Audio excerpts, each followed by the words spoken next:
So Brayton Sorbo, son of Kevin Sorbo, but that's not how you want to be known. You don't want to be known as the son of Kevin Sorbo. You got your own thing. I do have my own thing. Acting, author, social media, What'd you everything. write? I wrote a book called The BS Guide to Politics. It's a sarcastic political dictionary because I'm very heavily invested in the comedic sphere of things. And, politics is pretty angry. So I wanted to put a different light on it. Okay. And so specifically, like when you talk about comedy in the anger of politics, is that a direction in your career? Would you be like the Stephen Colbert, but for the conservative side? Honestly, it's not a bad idea. I have thought about it with, a talk show of some sorts, and I've been approached. It just hasn't been, the right time or with the right people per se. I haven't been necessarily called to that specific group, I guess, if that makes sense, like the people in terms of working with, not the movement or anything. Right. But it's definitely on my radar, 100% something that I would be very interested in doing. Because you're funny, like your Twitter, last time I checked, it wasn't Twitter, it was your TikTok channel. And you might be more now. Is it like 2.1 million followers? 2 million, yeah, just about. So that's crazy. I mean, it's great. It's a blessing. I'm having fun with it. Yeah. I hardly post just because of how TikTok is. I'm just not a fan of the app. If this is going on TikTok, sorry guys. But dude, how did you get 2 million? 2 million, like that's cute girl in bikini numbers. How'd you do it? I know, and I'm not a cute girl or in a bikini. It's impressive, but not yet. Remember, we can. Not yet. It's we true. can all transition. Hey, if the numbers get low enough, who knows? Are you transitioning for the? I'm doing it for the money. The engagement isn't good enough. Oh my god! Man. I just had an epiphany. I think Dylan Mulvaney transitioned for the money. Anyways, continue. Shocker! Who could have guessed? No, so I was a senior in high school, and I was wanting to get into acting, and I'd done 1 or 2 projects up until that point, and I had a lot of fun with it. But it was my final semester, and I was going, man, I don't know what I'm gonna do because I didn't want to go to college. I wanted to be an actor, and you don't necessarily need college to stand in front of a camera and say things, right? And so I talked to my mom about it, and she was giving me the different ideas about, maybe you could get start with working in this field, or you could get started working in this area, get behind a camera, maybe get accustomed to that life. And I didn't find any kind of appeal to it. So I decided a good way to develop a name for myself would be through social media. And so I spent a night or two kind of going, all right, I can't do this because I'm not, a girl. I can't do this because I'm straight. I'm not going to start like dancing with my hips with my shirt off and stuff. Because I like girls, so I'm not going to, Plus it doesn't work, trust me. It speaks from experience. But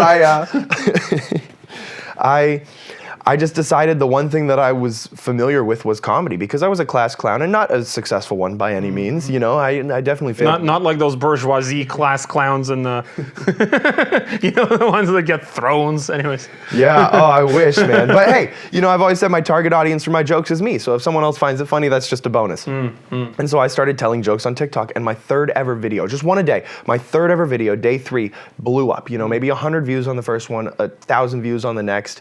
And then 30,000 views in the first couple hours. And then it peaked 100,000 views and it just kept going. And I was like blown away. And every video after that just kind of kept building up on this momentum that I had. And it wasn't until I started in my senior year, which was 2019. And so it wasn't until the end of 2019, December-ish, when I had my first big kind of hit, because during that time, all those riots in Hong Kong were happening. Right, I was in Hong Kong when that was happening. I got stories, And I told a joke about it because I just told jokes about what was going on. And so I said, I called my buddy in Hong Kong and I said, what do you think about what's going on with the Chinese government and everything? And, he told me he can't complain. I thought that was great. They did not. I can't complain. They did not like it. Yeah. It took all of 5 minutes for that video to get taken down, and I was averaging 100 to 500,000 views in 24 hours after every post daily.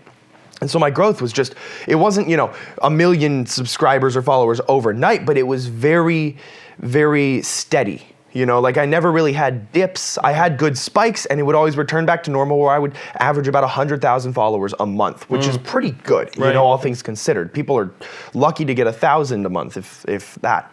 And so it wasn't until I told that joke when that video got taken down, and my growth immediately without hesitation went from 100 to 500,000 views overnight to 30,000 views peaking. And so I was at a low point for almost, it was a year, and I wasn't even posting consistently anymore because at that point, 6 months in, I just sort of given up. Yeah. And I received a message on my Instagram from a kid who was telling me, he goes, hey, just want to let you know that I'm a freshman in high school. I'm getting bullied a lot. I'm struggling with all this stuff in my family and stuff. And so I was heavily contemplating committing suicide. And your channel is sort of what saved me. Like, I go home and I wait for your videos every day. And so that's the only reason that I kept posting. And I finally broke through that barrier and was able to kind of reach where I'm at now. And even now I'm sort of stagnated with my posting schedule as it is. That's crazy how, from afar you can have such an impact on somebody.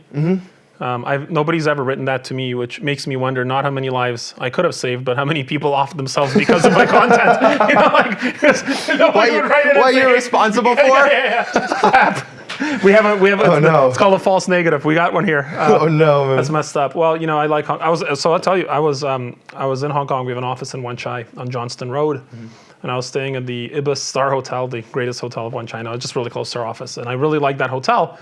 And usually, I'll go in there and it'll be $350 USD a night or something. It's, Hong Kong is Hong Kong. Yeah. Because I know the price because I travel there a lot. And then I come there and I stayed there for a week. And the whole time the charge was like $170 for the week. The hotel was empty. Oh, yeah. Because what happened was I nothing. landed and the strikes broke out. Everybody just abandoned the city, right? Yeah. And it was crazy. Obviously the downtown core and everything was pretty locked up. And so I left, and that was the last time I came back until after COVID. And and so I came back now with Henry. I think we went back to Hong Kong to see Russell Peters together, maybe February of 2023. And I told you, I think earlier, a similar story of what I like about Hong Kong is that it's like you have cat people and dog people, but in Hong Kong, food is food, and it is it's pretty good. Food is food, man. That's gonna get you taken down from TikTok. Don't post it. Oh, I have plenty saved in my drafts that would get me taken down very, very quickly, man. So can I ask you?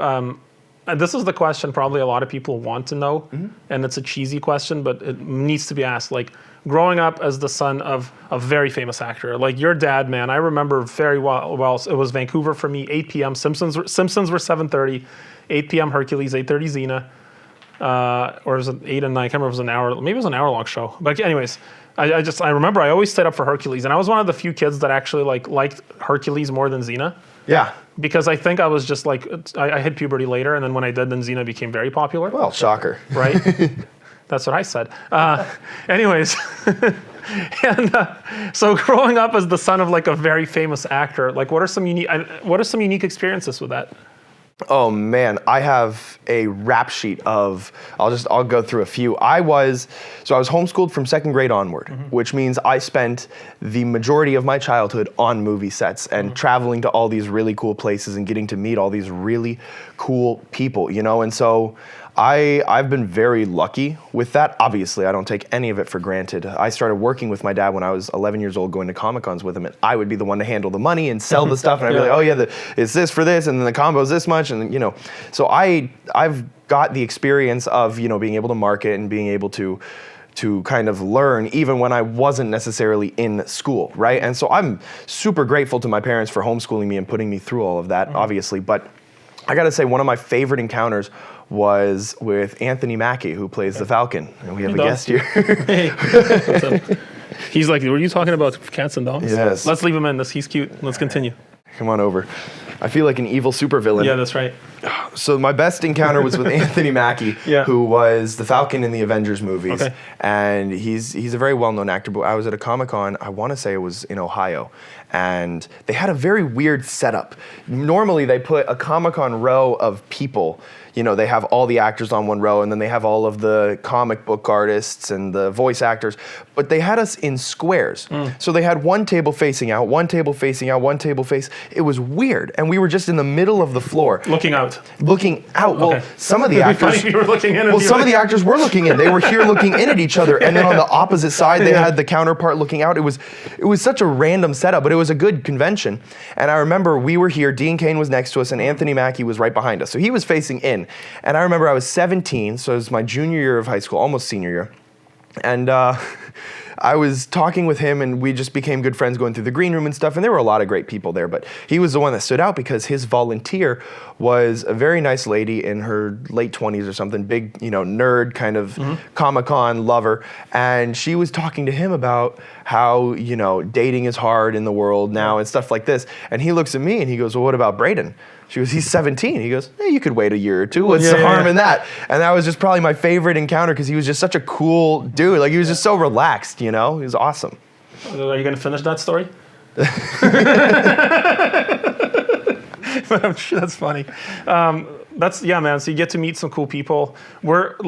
Is it, or was it, or is it, I don't know, like, commonplace where you go out in public with your parents, for example, with your mom and dad, and they get recognized, or somebody's like, oh, it's Sorbo. Like, does that happen? Is that an experience you're familiar with? That's every single time we go anywhere. It could be at a grocery store, it could be at an airport. But there will be people who notice from afar, and you can kind of see them go, oh, yeah.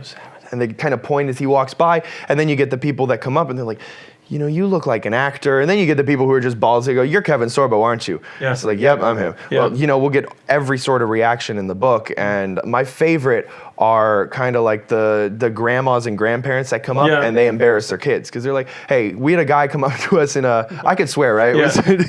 We were at a Comic-Con in Texas, and we're sitting down at like a little bar of a Texas Roadhouse or something. And we're sitting there, and we have two blue-collar guys sitting on our left. And one of them goes, are you Kevin Sorbo? And he goes, yeah. And he goes, well, I'll be damned. You are my favorite fucking actor. And he goes, okay, shh. He's like, can we get a photo with you? And we're like, okay, yes, but like, let's go outside. I don't want to, have everyone in the restaurant notice. He goes, holy shit, man, I love your stuff. You say what you want, and I like that. There's just, I love those people. Those are my favorite groups of people. The guys that just come up without any fear. They're like, dude, I love what you're doing. I love what you're supporting. I support that message, and we need more of it out there. And so he's been recognized for everything from, under the sun, but the most common that we're seeing now is stuff like God's Not Dead and his Twitter. Right. Specifically, people who are like, I'm proud and happy that I'm following you for what you stand out and what you speak out against. I was in Israel. We were filming with your dad. We were doing some suit deliveries, and there were some, Christian groups that travel through Israel. Man, those people love Kevin. They're like, just every time we sat down for breakfast, you just see some group walking, and there's like a group of people just all staring. Yep. That's like his perfect demographic. They're just funnel, and I think they're thinking like, did the tour set this up? That's cool. Yeah, no, we've gotten to do some really cool Israel kind of trips and tours. We had one where it might have been the trip with you where he was doing the documentary. He got to go under a very kind of holy site that no one is allowed to go to, but they were filming there, so he had like a special tour guide, and they had permission and everything, so they go down, and it is a Muslim site, and so he is one of the only Christians who was ever given permission to go like see it and see what it actually is and all this stuff. And he comes out, and this Christian guy got in his face. He's like, why the hell were you down there? Like, you're not allowed. And he's like, it's a historical site. I'm learning, like, I get to see this thing. But, the guy just kept yelling, and he goes, you know why? It's because I'm better than you. And he walked away. Because I'm Hercules. That's very cool. I was just thinking, like, I didn't have a lot of moments where, like, I run into a celebrity, but I did actually right after we filmed with your dad. Mm-hmm. It was in Jerusalem. And then that night, there were some strikes happening in Jerusalem. And it was like some situation happening. Anyway, so me and my wife, I took my wife with me for the shoot. It's actually kind of nice. I get to take her sometimes on like company trips or just with me. And that is cool. We left Jerusalem, went back to Tel Aviv, and that night in Tel Aviv, we go out to walk on the promenade, and my wife's like, "Hey, that's Robert Davi. He's the guy that." He plays like a Bond villain. He's actually very. And so I walk up to him like, "Are you Davi?" He's like, "Yeah, man." I'm like, "Hey, aren't you a friend of Kevin Sorbo?" Because I'm like, and he's like, "Yeah, like I love that guy." Because Davi's also like pretty conservative, like very vocal about it. He's like, "Yeah." I'm like, "He's here in Jerusalem." He's like, "Are you kidding me?" I'm like, "Yeah." He's like, and he was just, that was the one time I approached a celebrity. So Davi was very cool. We got a picture, so that was fun.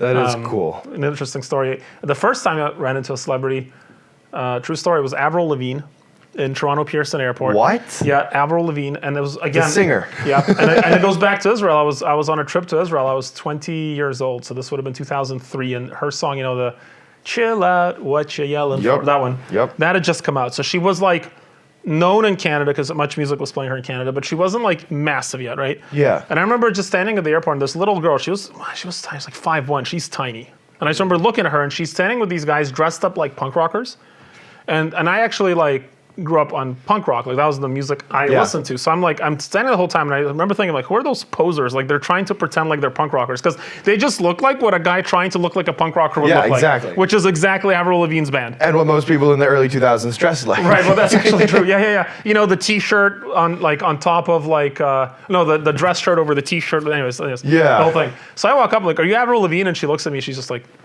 just nods, and I'm like, "Yeah, you probably get this a lot now." She's just like, doesn't say a word. I'm like, "Cool, I guess I should just leave you alone." Then she's just like. And then I just like walk away, and that was it. That was our interaction. So weird. And then like a minute later, I hear, "Oh my God, Avril!" Like a group of girls just blitzkrieg her, like, Oh, no. and she's just like, "Ah!" And so this was no security with her, nothing. She was just coming up, right? Yeah. So Avril, if you're watching this, I don't know what to say. Yeah. Oh, I do. What would you say to Avril Lavigne? You just nod. Avril, you know, we had a moment back in '03 at Pearson. I think at the time you were still underage. We only have a 2-3 year difference, but you know, Oh, there you go. I was a gentleman, but I've waited. And the 29-year-old lady, Brayden's here. He's Yeah, waited. he's waited just like the 29-year-old from the convention. He's waiting. By the way, if a woman tells you she's 29, she's not 29. No. That's like, 29 is the age where they get stuck for a while. They start lying. Yeah. At 29, just you stay 29 for like 4 or 5 years until you can't be 29 anymore. Then you're going to age again, and then you stop at 39 for a few years. Anyways, like I'll teach you the 35, science. 39. I'm writing a book. I'll teach you the science. Please. It's like I'm this. writing a dating book. That's my next one. I real? got the BS Guide to Politics. I got the BS Guide to Dating. Tell me about that. Now, well, I've never spoken to a girl, so all of this is allegedly, like it's advice that I think works, but I'm not sure. I like where can't- this is going. I Continue. can't confirm it, you know? Yeah. Like, you can chase after them at night, and as long as you catch them, they're supposed to go on a date with you, but I've never been fast enough. But you have to have a sack with. I'm not a cardio, exactly, yeah. exactly. That's very important. I've heard if you give them ducks, like their father is supposed to like give them to you or something. I haven't tried yet because ducks are too fast for me as well. But you can go to the park. You can just take them. They're free. Yes, I like your meme where it's like the chicks like you can't go to the park and like, was it stab geese or something? Or so what she and then just like all her words are just like or you can't catch geese at the park and all her Yep. words like piercing him. Oh, That yeah. was a funny meme. Yeah, geese are terrible, man. You know, They're the best way violent. to defend yourself is to grab them by the neck and throw them. That's literally how you're supposed to do it. I did it once. Talking about geese or women, I'm just confused here. Both. It depends on if you can. Just- I had a girl come up to me at the I go do a lot of country dancing and line dancing and stuff. So I was at the bar that I'm normally at with my friends, and I was just getting a water. Yeah. And this girl comes up to me, and she's very large, and she comes up. She's like, "Hey, you're really cute. I was wondering if I could get your number." I said, "Sure." You got a pen? She goes, "Yep." I said, "You better get back to it. Your farmer's probably looking for you." And then she hit me in the face. No, that's very mean. And she hit me in the face. It was deserved, but whatever. We should record some dating tips. I'll give you a dating tip. So I'll look at the camera. Okay, guys, women like money. So next time you see a woman, approach her and give her some money. Hello. Flash, the more you What are you know. doing? I heard you like money. Oh man, that's terrible. Okay, well, so I guess let me ask you one more thing then. What is your career gonna look like in 10 years? If everything went according to your plan, let's say. If everything goes according to my plan, I have a very large plot of land where I have chickens. I mean, you met the chickens already. I would have 5 times more than I do already. Yeah. So I'd have 50 plus chickens. I would have a couple cows, dairy and meat. I'd be butchering it for myself. That's awesome. I would have a gym on my land, and I would essentially just be homesteading with, in 10 years, gosh, man, at least 3 kids. Okay. That would be nice. That's a quick timeline to get married and have kids, but and then obviously career-wise is secondary to it because I have to be able to, support the family somehow. But the public speaking and the acting and the books, just working on a little bit of everything, kind of a jack of all trades.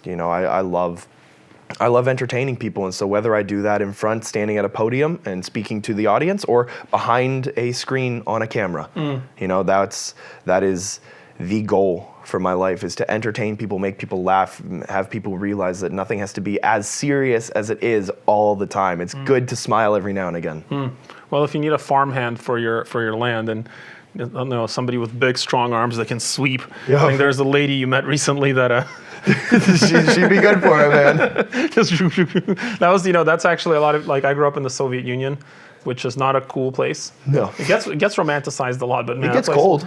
Yeah, it gets cool that way, but cold is not the least of their concerns. Anyways, the starving, I think, is probably a little bit of it. But that's actually how the Soviet Union, there's a war happening, whatever, like make a joke about it. But that's how the Soviet Union actually won all the wars, is those ladies, man. You see those Russian ladies?